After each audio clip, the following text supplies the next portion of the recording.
Bonjour et bienvenue dans ce nouveau On a testé pour vous. Aujourd'hui, Alien Colonial Marines. Je pense que ça s'annonce mal. Ce jeu a été édité par Sega et développé par Gearbox. Alors il a une histoire un petit peu compliquée. Il est sorti en février 2013, mais il a été commencé bien avant ça.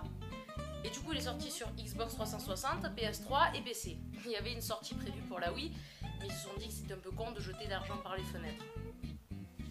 Alors moi, quand j'ai appris qu'un FPS sur Alien allait sortir et qu'on allait jouer des Marines, ah mais j'étais super heureuse. Surtout que j'adore la franchise Alien. Quelle déception ça a été. Alors, pour vous remettre dans le contexte, je vais vous dire comment j'ai acheté le jeu. J'étais dans un magasin, le jeu était sorti depuis 2 mois et je suis tombée dessus. Il était à 20 €. Alors que le prix de lancement de Alien Colonial Marines, c'était environ 50-55 €. Du coup, je me suis dit, mais c'était une occasion. Ouais. Et puis j'ai joué au jeu. Et j'ai vu qu'en fait, c'était pas une occasion. Mais que je m'étais fait avoir. Le jeu commence avec X qui lance un appel à l'aide à la fin de Alien 2. Quand bien même il est censé être inconscient à ce moment-là dans le film. Mais là ça va, il a l'air assez en forme quand même. Ah oui, donc ça c'est un compteur d'incohérences. Alors soyez attentifs parce que des incohérences dans ce jeu, il y en a pas mal. Caporal Christopher Winter. Donc vous êtes Winter, un Marines qui a été affecté au Sephora. Mais ah mais non, mais pas celui-là, le vaisseau. Voilà.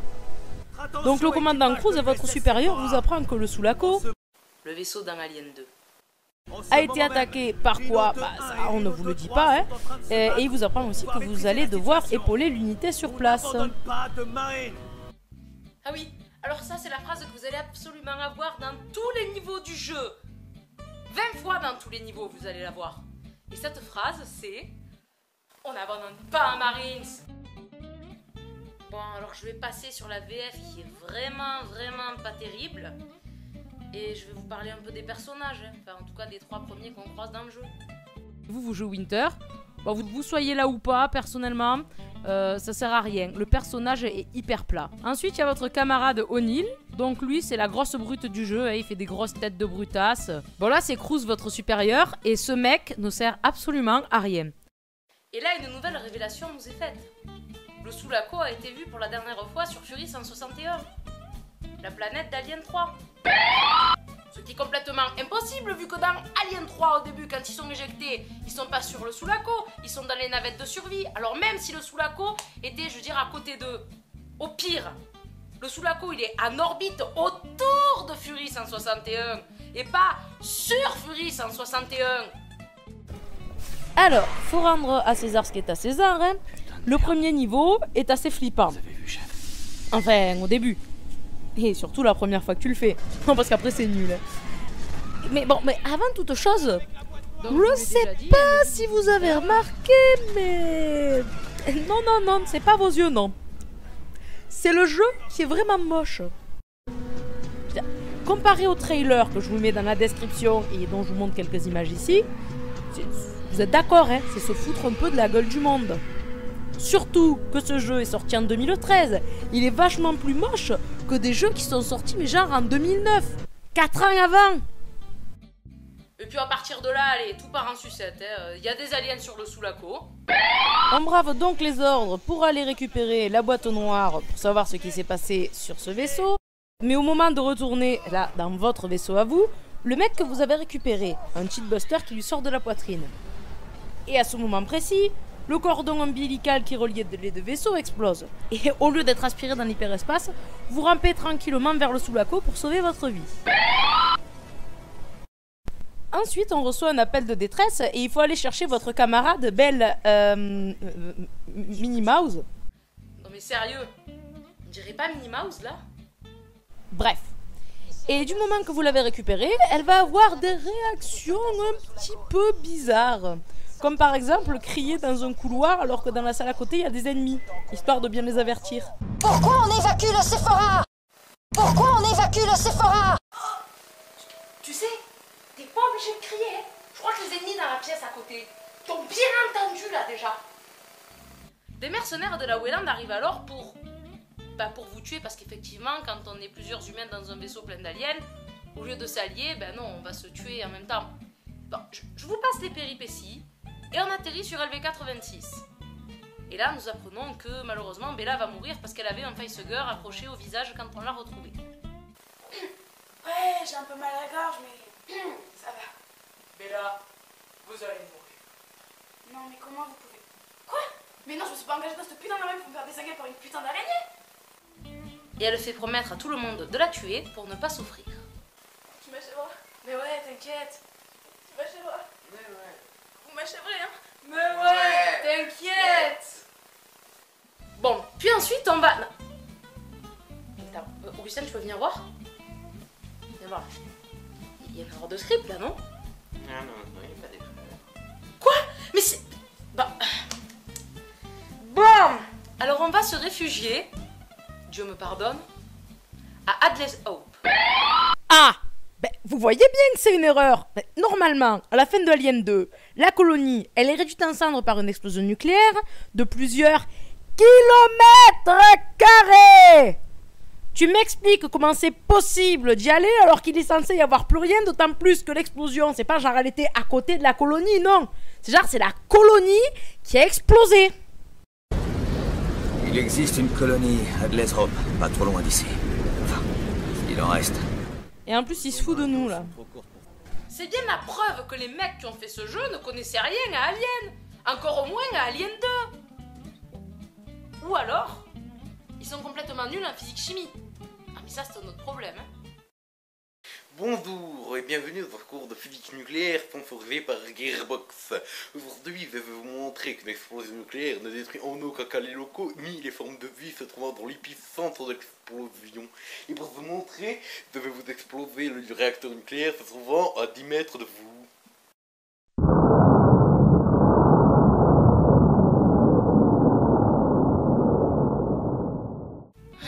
Bon, allez. On va dire que ça passe et on continue. Bon, du coup, on va à Adler's Hope, parce qu'il paraît qu'elle existe encore, hein. Et là, on va dézinguer pas mal d'aliens, et on est chargé de faire le ménage par le commandant Cruz. Et là, on arrive à un niveau où notre lampe ne va plus marcher, et on arrive dans un coin sombre. C'est bizarre, je me demande bien ce qui va pouvoir se passer. Merde! Ma lampe marche plus tout à coup. Ouais, c'est tout noir tout d'un coup. Je me demande bien ce qui va se passer. À toi? Un gros alien va vous attraper et va vous coller au mur bien gentiment, en vous faisant peur de temps en temps, hein, mais sans jamais être un véritable danger. Pour le moment. Ah, là, c'est mon passage préféré. Vous savez que dans tous les aliens, on introduit à chaque film une nouvelle sorte d'alien. Bon, dans le 1, effectivement, c'est l'alien. Dans le 2, c'est la reine. Dans le 3, c'est l'alien chien ou l'alien taureau. Ouais, ça dépend quelle version vous regardez. Dans Alien 4, c'est le newborn. Et là, dans ce jeu, on a le pire alien du monde.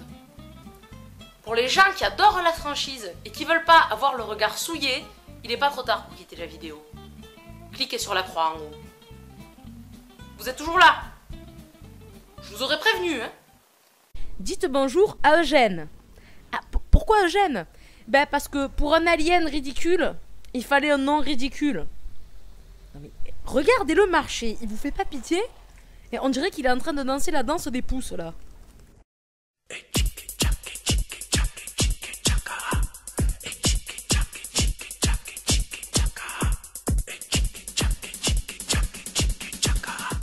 Apparemment, il ne réagit qu'au son. Alors que tous les aliens ont des sens ultra développés, lui, il les a tous perdus sauf Louis. En plus, il passe à travers vous.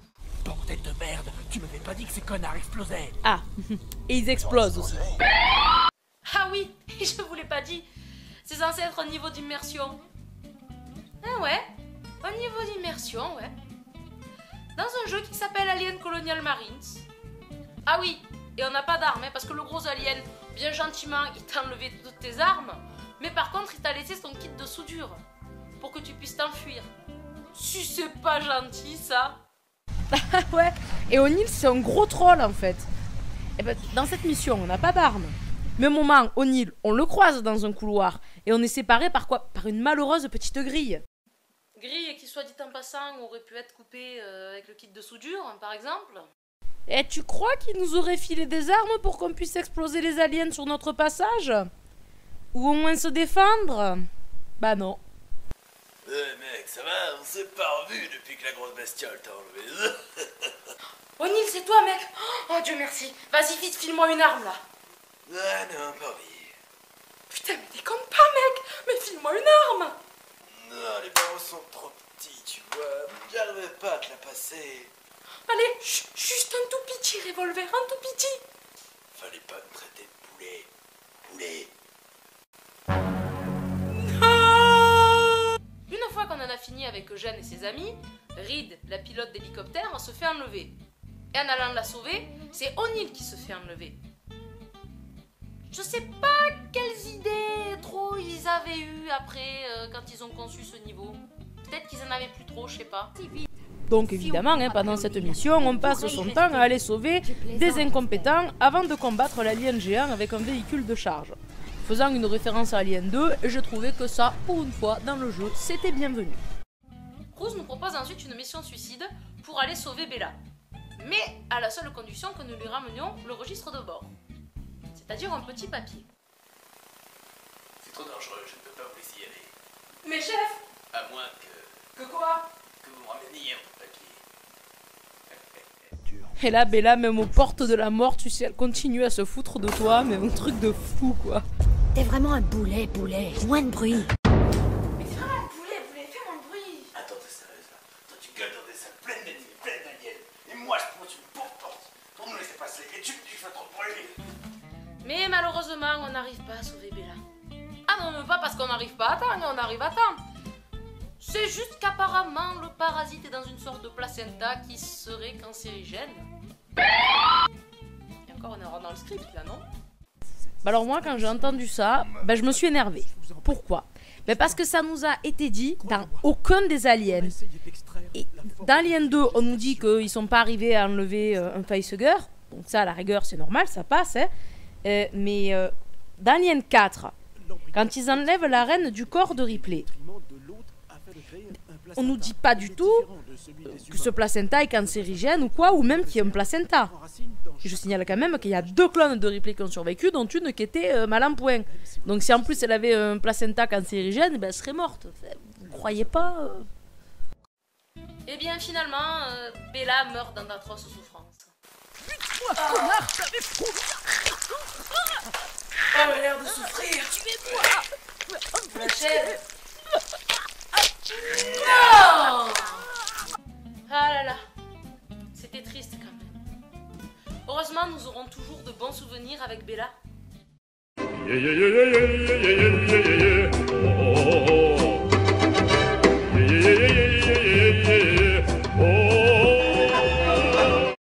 Bon sang, Winter, qu'est-ce qui se passe?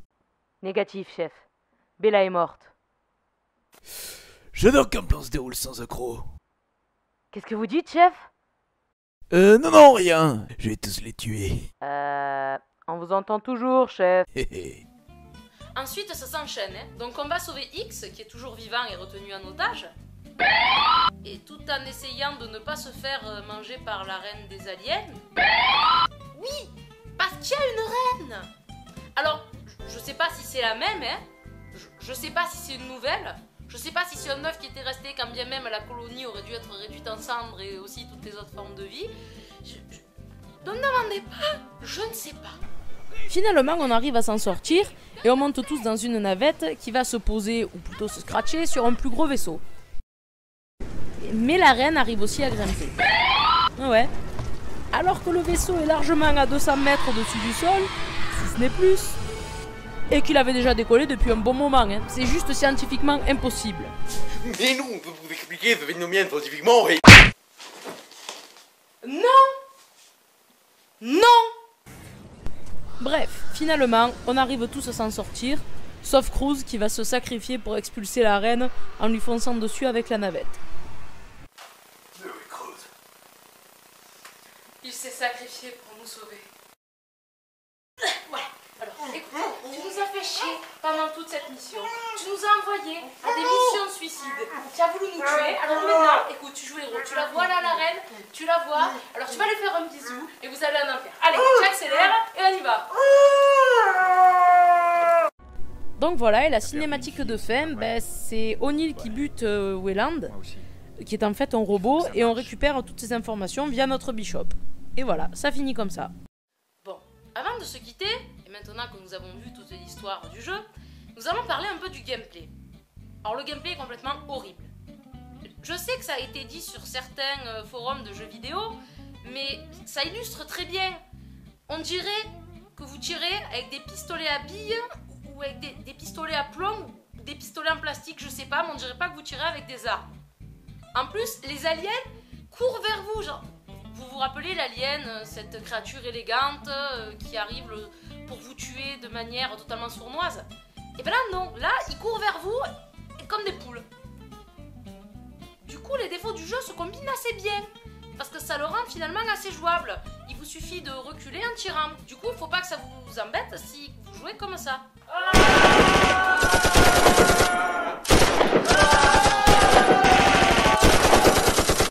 Bref. Si je devais résumer ce jeu, on n'abandonne pas un marine. On n'abandonne pas un marine. Pourquoi on a vaincu le Sephora? On a échoué la mission. Chope ce bâtard. Crève. On n'abandonne pas un marine.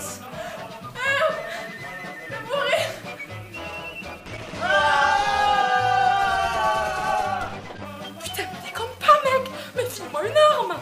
T'es vraiment un poulet. Je l'achève.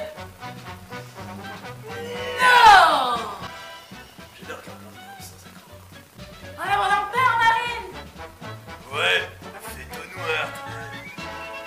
On n'abandonne pas de marine. De Marines. On n'abandonne pas de Marines.